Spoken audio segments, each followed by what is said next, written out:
वेद जी, आपने कई सारे केस में इन्वेस्टिगेशन किया है। नार्को से पहले, अगर जहां तक मुझे याद है, देखिए श्रद्धा केस में जो आफ्ताब है उससे कई सारे सवाल किए गए हैं, उसने अपना अपराध कबूला है। नार्को टेस्ट में पुलिस को ऐसा क्या हासिल होगा जो इस केस में महत्वपूर्ण कड़ी बन सकता है, या जिसका साइंटिफिक या कानूनी ऐसा मामला हो कि जो अदालत में साबित हो सके? देखिए, नार्को एनालिसिस टेस्ट जो है कंक्लूसिव पीस ऑफ एविडेंस नहीं है। ये आपकी इन्वेस्टिगेशन को कोरोबरेट करने के लिए या कंट्राडिक्शन के लिए इस्तेमाल किया जाता है।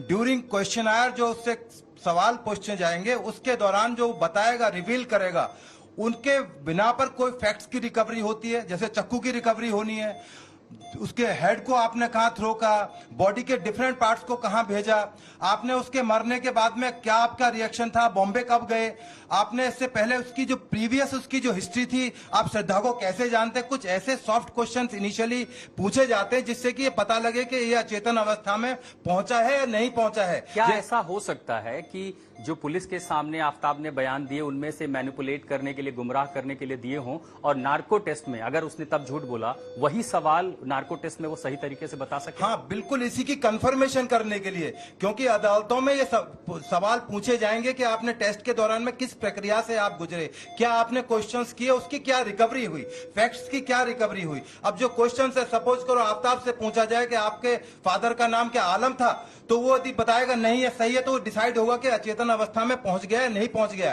तब आप उससे एक क्वेश्चनायर, जो एक सॉफ्ट क्वेश्चन होंगे, उसके बाद हार्ड हिटिंग क्वेश्चन होंगे, फिर उनको कन्फ्रंट कराया जाएगा। अच्छा, कि आपने ही इसको मारा, श्रद्धा को मारा, वो उसका क्या रिएक्शन आएगा, वो तमाम चीजें आप देख रहे हैं, पल्स रीड की जा रही है, हार्ट की बीट्स रीड की जाएंगी, और उसके जो तमाम डिजिटल रिकॉर्डिंग होती है, वीडियो रिकॉर्डिंग होती है। आज डिजिटल का टाइम है, साइंस बहुत आगे जा चुकी है, मेडिकल साइंस बहुत आगे है, तमाम तरह की रिपोर्ट्स आएंगी। उसके बाद जो फर्दर लीड्स वो देगा ड्यूरिंग इन्वेस्टिगेशन, वो तमाम फिर फैक्ट्स वेरीफाई करेगी। पुलिस के लिए एक रास्ता मिलता है। नार्को, आपको याद होगा तेलगी घोटाला एक बहुत बड़ा केस था, उसमें नार्को ये आम केस में नहीं किया बिल्कुल। डॉक्टर सौरभ, मैं आता हूं, सर एक बारीकी उन्होंने बात की, ये जो हम शरीर पर इस तरह के टेस्ट में देखते हैं कि ये पल्सेस लगाए गए हैं, मीटर लगाए गए हैं, ये क्या रिकॉर्ड करते हैं और क्या, क्योंकि देखिए कुछ एक्सपर्ट्स ऐसे हैं जो पॉलीग्राफ टेस्ट को भी चीट कर जाते हैं, क्या श्रद्धा केस में ऐसी संभावना है कि आफ्ताब इस टेस्ट को भी चीट कर सकता है? जिस तरह अगर उतनी इस तरह बातें बनाई हैं, पुलिस को भी मेहनत हो रही है सबूत जुटाने में, क्या संभव है कोई ऐसी मेडिकल अवस्था में नार्को टेस्ट भी चीट कर सकता है? जी बिल्कुल, ये बहुत ही अच्छा सवाल आपने रखा है।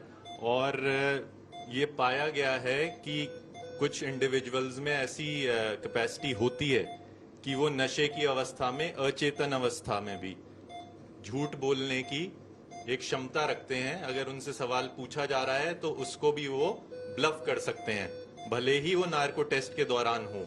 तो इसीलिए इसकी एक corroborative वैल्यू है इस टेस्ट की, और इसको एक कोर्ट जो है वो भी ये नहीं मानता कि ये जो पल्सेस हम बॉडी पे लगाते हैं, दरअसल वो क्या काम करते हैं, उनकी रीडिंग क्या होती है और कैसे हम समझते हैं, अगर आम भाषा में समझना चाहें कि वो करते क्या है? देखिए, ये पाया गया है मेडिकल साइंस में कि जब भी कोई इंसान जो है झूठ बोलने की कोशिश करता है, तो उसके जो वाइटल्स होते हैं, जैसे उसका पल्स रेट है जो कि ये मॉनिटर पे सबसे ऊपर दिख रहा है, 86 करके जो आ रहा है, तो वो बढ़ जाता है। ऐसे ही साथ में ब्लड प्रेशर जो है पेशेंट के, वो राइज करने लगते हैं जब कोई पेशेंट झूठ बोलने की कोशिश करता है। उसकी जो रेस्पिरेशन रेट है, जो छाती का जो ये थ्रस्ट आ रहा है जब वो सांस लेता है मरीज, ये बढ़ जाता है। पसीने आने लगते हैं कुछ इंडिविजुअल्स को जब वो झूठ बोलने की कोशिश करते हैं। तो ये बिल्कुल आपने सही बात रखी। और आदर्श मिश्रा हमारे साथ इस समय फॉरेंसिक एक्सपर्ट भी आ गए हैं। देखिए, अब ये एक पूरा बड़ा पैनल है, हम आम भाषा में समझने की कोशिश कर रहे हैं कि आखिर इस नार्को टेस्ट से हासिल क्या होगा और कितना महत्वपूर्ण है। आदर्श, एक सवाल आपसे ये कि फॉरेंसिक के लिए कितनी बड़ी चुनौती होती है नार्कोटिक्स टेस्ट को कंडक्ट करना, किन किन चुनौतियों से वो गुजरते हैं, और कानूनी भाषा में इसका इस्तेमाल जो है वो कहां तक किया जा सकता है? देखिए, कई बार जो जिसका नार्को टेस्ट किया जाता है वो प्रिटेंड करते हैं कि हम सबकॉन्शियस स्टेज में हैं, लेकिन जबकि वो होते नहीं हैं। तो ये लोग क्या होता है, पहले से गूगल पे सर्च करके रखते हैं कि कितनी देर में होगा, या कई बार क्या होता है कि उस पर्सन की अपनी कैपेसिटी है किसी भी ड्रग को हाँ, मतलब ब्लफ किया जा सकता है, नार्को टेस्ट किया जा सकता है।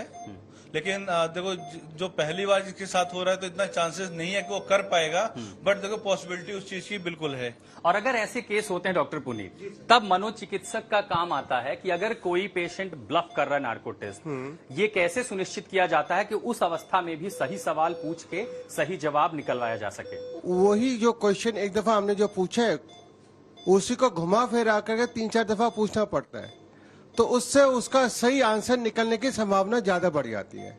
सेकेंडली जो ये मॉनिटर पे देख रहे हैं या इनका जो ईईजी कर रहे हैं या ईसीजी कर रहे हैं, उन सब चीजों को मद्दे रखते हुए हम उस कंक्लूजन पे आ सकते हैं कि ये सही बोल रहा है या अभी भी हमारे को गलत बोलने की कोशिश कर रहा है। तो आदर्श मुझे बताइए, कितने लोग होते हैं नार्को टेस्ट जब होता है जो सवाल पूछते हैं? सवाल में जो पेस होता है वो कितना होता है, टोन कितने होती हैं, शब्द कितने होते हैं? देखो जनरली तो ज्यादा घुमा फिरा कर क्वेश्चंस नहीं पूछे जाते, क्योंकि अगर घुमा फिरा के क्वेश्चंस पूछेंगे तो हो सकता है जिसका कर रहे हैं उसको समझ ही ना आए, क्योंकि वो एक अलग कंडीशन में भी लेटा हुआ है। तो जनरली यस और नो या उसी से रिलेटेड ही क्वेश्चन पूछे जाते हैं, जैसे क्या आपने हथियार कहाँ रखा है, या जिससे छोटे छोटे आंसर्स मिल सके। क्या उसमें जो पुलिस ऑफिसर होते हैं, इन्वेस्टिगेटिव ऑफिसर, वो भी शामिल होते हैं सवाल पूछने बिल्कुल के लिए? होते हैं, साइकोलॉजिस्ट भी होते हैं, पुलिस ऑफिसर होते हैं, फोरेंसिक एक्सपर्ट होते हैं, एनेस्थीसिया के डॉक्टर्स होते हैं। और बिल्कुल वैसा ही पैनल हमारे पास है